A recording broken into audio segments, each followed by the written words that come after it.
இந்த Italian recipe penne அரபிட்டா. அந்த அரபிட்டா pasta எப்படி செய்கிறதுன்னு பார்க்கலாம். ரொம்பவே ஈஸி இந்த பாஸ்தா செய்கிறது. அதுக்கு முக்கியமான தேவை அரபிட்டா சாஸ். இந்த அரபிட்டா சாஸ் பண்ணுறதுக்கு உங்களுக்கு நல்ல பழுத்த தக்காளி தான் ரொம்ப முக்கியம்.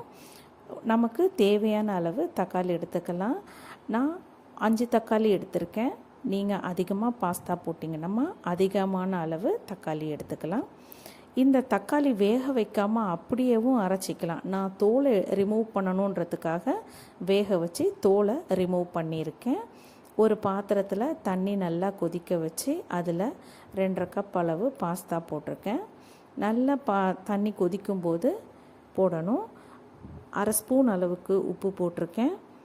1 ஸ்பூன் அளவுக்கு எண்ணெய் போட்டிருக்கேன்.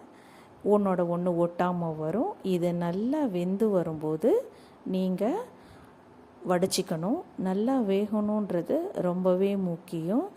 இதில் சீஸ்லாம் போட்டுக்கலாம். குழந்தைங்க விரும்பி சாப்பிடுவாங்க. எப்போயும் ஹோட்டலில் தானே போய் சாப்பிட்றோம்.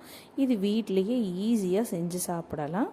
இதுக்கு கொஞ்சம் பூண்டெல்லாம் தேவை. பூண்டெல்லாம் நல்லா உரித்து பொடியாக கட் பண்ணி வச்சுக்கோங்க. ஒரு கனமான பாத்திரம் எடுத்து அதில் 2 டேபிள் ஸ்பூன் அளவுக்கு பட்டர் போட்டு நான் நறுக்கி வச்ச 10 பல்லு அளவுக்கு பூண்டு நல்ல பொடியாக நறுக்கி வச்ச பூண்டை போட்டுட்டு சில்லி ஃப்ளேக்ஸ் போட்டுட்டு கொஞ்சமாக வதக்கிக்கலாம். ரெண்டுமே நல்லா மிக்ஸ் ஆகி வரட்டும். இந்த மாதிரி மிக்ஸ் ஆனதுக்கப்புறம் நம்ம அரைச்சி வச்ச டொமேட்டோ சாஸ் இருக்கு இல்லையா, அதை ஊற்றிடுவோம். ஊற்றிட்டு நல்லா கொதித்து சுண்டி வரணும். அந்த எண்ணெய் எல்லாம் கொஞ்சம் பிரிஞ்சு வர அளவுக்கு வரணும். கொஞ்சமாக பெப்பர் போட்டுக்கலாம். நான் 1/2 ஸ்பூன் அளவுக்கு போட்டிருக்கேன். தக்காளி சுண்டுனதுக்கப்புறம் உப்பு போட்டுக்கிட்டோன்னா கொஞ்சம் பெஸ்ட்டு. நான் நிறையா இருக்கும்போது உப்பு போட்டு உப்பு ஜாஸ்தி ஆயிரும்.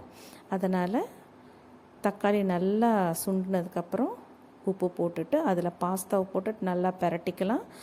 இந்த டொமேட்டோ சாஸ் பாஸ்தாவில் நல்லா கோட் ஆயிரணும். அரபிட்டா சாஸ் இதுக்கு நான் இட்டாலியன் சீசனிங் வாங்கி வச்சுருக்கேன். அதனால் அந்த இட்டாலியன் சீசனிங் போட்டேன். சப்போஸ் வீட்டில் இட்டாலியன் சீசனிங் இல்லைன்னா ஆரிகானோ சீசனிங் நம்ம இது பீஸா வாங்கும்போது ஹோட்டல்ஸில் நமக்கு தருவாங்க.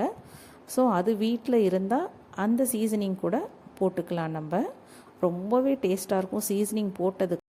இந்த சீசனிங்கில் ரொம்பவே இம்பார்ட்டண்ட்டு. இது போட்டதுக்கப்புறம் சுவை ரொம்ப அதிகமாக இருக்கும். இட்டாலியன் சீசனிங்க்கு ரொம்ப முக்கியமானது பேசில் லீவ்ஸ். இது ஒன்றுமே இல்லை, நம்ம திருநீற்று பச்சிலைன்னு சொல்கிறோம் இல்லையா, அதுதான்.